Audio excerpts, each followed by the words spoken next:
Hoje, a indústria de inteligência artificial parece que está presa em um único caminho, o da escala. A ideia que domina tudo é que mais é sempre melhor.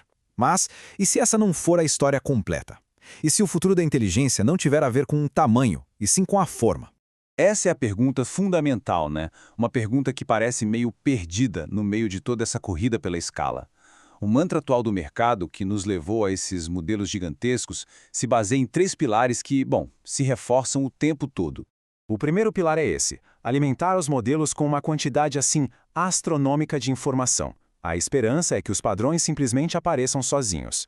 E o segundo, claro, é construir modelos cada vez maiores, cada vez mais complexos para poder processar essa montanha de dados. A gente está falando de trilhões de parâmetros.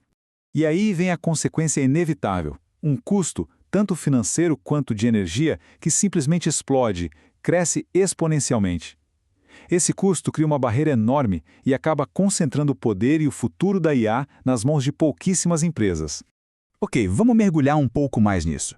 Essa corrida toda pela escala acabou criando um problema fundamental, uma espécie de tirania que limita o que a IA pode de fato se tornar. Sim, claro. Os modelos são poderosos, mas essa abordagem também os torna incrivelmente caros, frágeis e totalmente dependentes de data centers gigantescos. E o mais importante, eles enfrentam um limite técnico que fica meio escondido, um problema fundamental na sua própria arquitetura.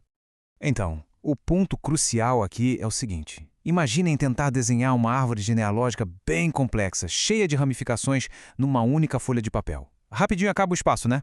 A IA de hoje usa exatamente esse papel plano, que é o espaço euclidiano, para tentar representar dados que crescem de forma exponencial, como a nossa linguagem. A verdade é que, simplesmente, não cabe. E é essa incompatibilidade fundamental que acaba causando erros e que deixa os modelos atuais tão, frágeis. Mas e se, em vez de um papel maior, a gente usasse um tipo diferente de papel? Um que se expande naturalmente para acomodar toda essa complexidade. É exatamente aqui que a geometria entra em cena. Agora, olhem só a diferença que essa tabela mostra. A geometria euclidiana, que é a da IA atual, tem um crescimento de volume lento polinomial. Por isso, como a gente vê ali na última coluna, ela é péssima para lidar com hierarquias. Já a geometria hiperbólica, bom, ela tem um crescimento exponencial. Ela é, por natureza, moldada para conter estruturas complexas como a linguagem, sem nenhuma distorção.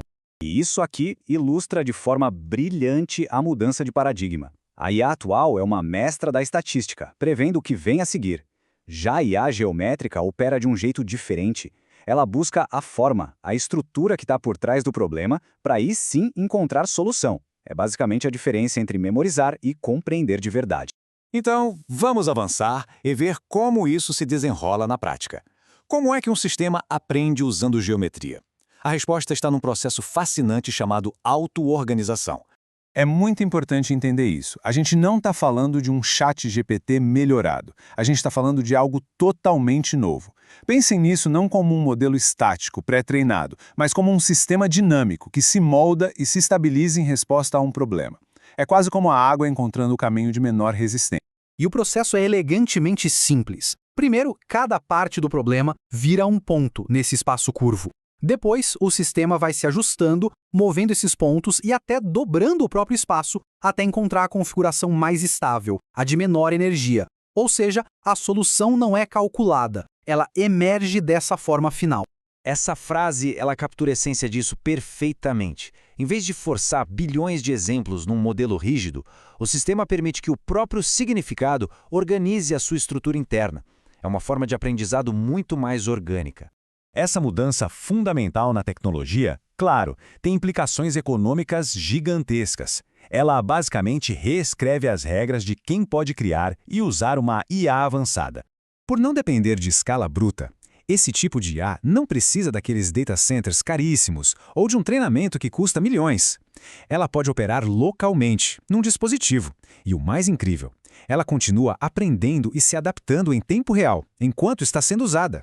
A diferença de custo, como dá para ver bem no gráfico, é gritante. É só comparar a barra dos LLM centralizados com a da IA geométrica.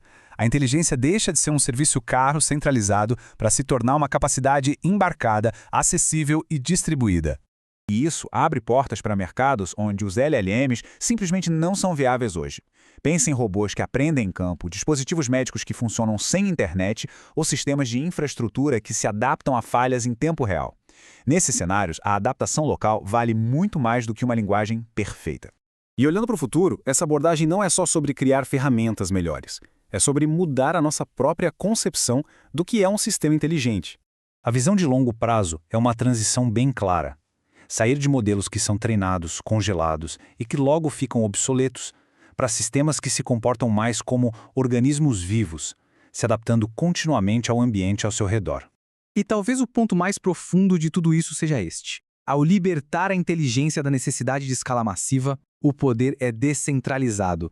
A IA sai do controle de algumas poucas nuvens e APIs e pode se tornar uma infraestrutura fundamental tão onipresente quanto a eletricidade. No final das contas, a questão que fica é a seguinte: essa busca incessante por tamanho pode ser, na verdade, um desvio. Talvez a verdadeira chave para uma inteligência mais robusta, mais eficiente e mais acessível sempre esteve na geometria, na forma como a informação se organiza. E essa é uma ideia que, sinceramente, pode mudar tudo.